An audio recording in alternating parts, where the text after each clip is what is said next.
I'm in something akin to shock, but for professional reasons I must carry on with the interview.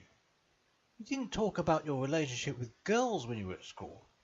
Would you like to elaborate upon that, please? I was quite the ladies' man. All the girls at my school loved me. They were always making dates with me. Sometimes, they even turned up. I would give them a red rose and they would say, "Oh Dick, you are so romantic."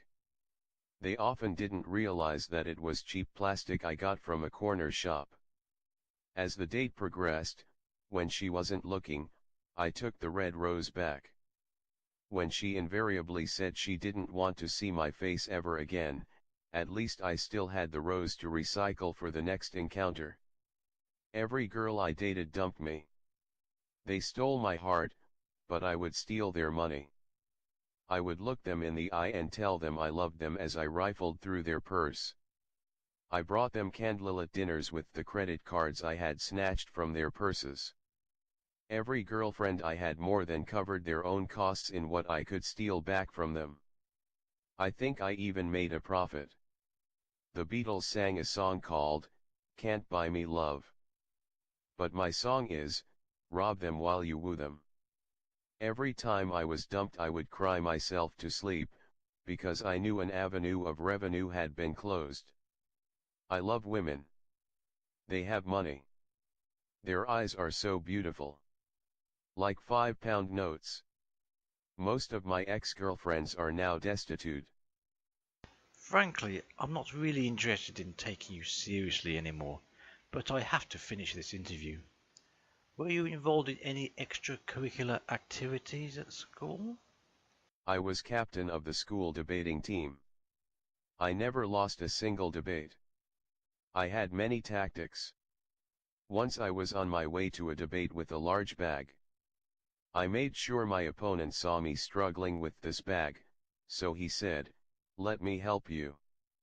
Then I would disappear and left him with the bag I had packed full of crack cocaine. He got 5 years, ha ha ha. Another time, I had dinner with my opponent the night before our debate. I slipped a sedative into his drink. He collapsed onto the floor. Not only did he sleep through our debate, which I won by default, but before I left his flat, I fleeced him of his life savings. It was the most excitement I had had since I fell in love and almost as lucrative.